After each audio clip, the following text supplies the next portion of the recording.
Good loses. Good always loses. Good has to play by the rule.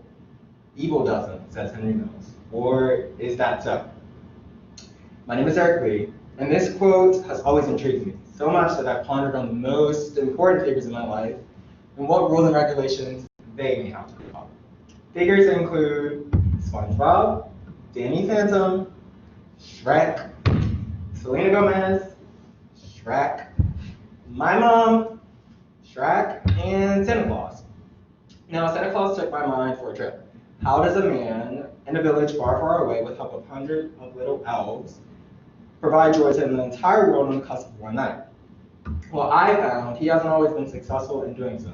And as I read the fable, A Kidnapped Santa Claus, I found that he too found himself on a detour that revealed he was not forever successful after all. The fable went on to exemplify a time where he was met with many figures of evil, figures that valued their own pleasure at the expense of others. So much so that minutes before his yearly excursion to bringing joy to the world, they kidnapped this easily 300-pound beast and delayed his trip in efforts to bring selfishness, envy, hatred, and malice towards others. Nevertheless, their attempt was successful. However, there were forces that stopped them. Well, they stopped them from being as impactful as they would initially have been. And I think that's the most important thing to notice of all, that good sometimes and almost always outweighs the bad. Reflective upon my life, I found that I'm not the most purest person, but my acknowledgement of set of imperfections led me to believe that there is purity, kindness, and good in everything in life. I feel as though it is important to emphasize that when coupled with evil, good is not always the draining set of rules to follow. Although many are taught to be malicious, to hate, and to envy others, nature always has a way of making the best out of things on those who strive to procure purity in the world through their actions. I think the most effective way to view the grand distinction is through a case-by-case basis. Growing up on the East Coast in a variety of liberal cities, I was rather sheltered to the hate in the world, and therefore could form my own opinions of good and evil. This allowed me to create morality through lived experiences rather than those prescribed narratives that I was forced to follow. As a member of the LGBT community, I've always told that my path in life would be a little bit different than others.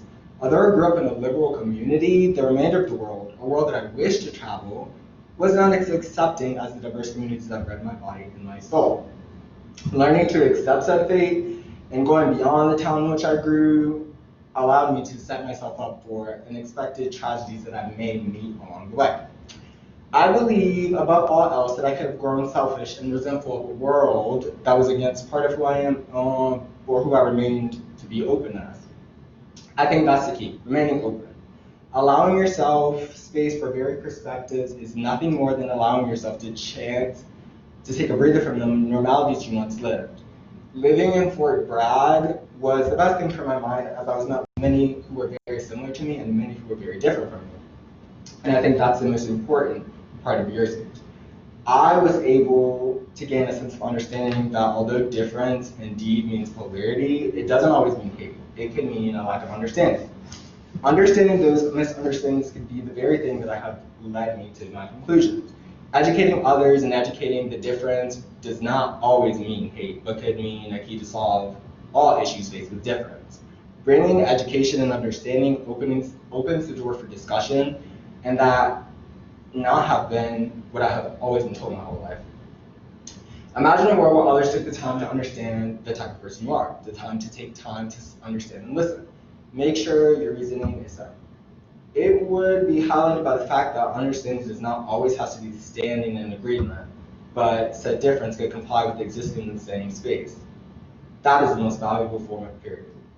After all, many ponder too on the meaning of purity, and that's even a discussable topic for those who inhabit the space we call Earth.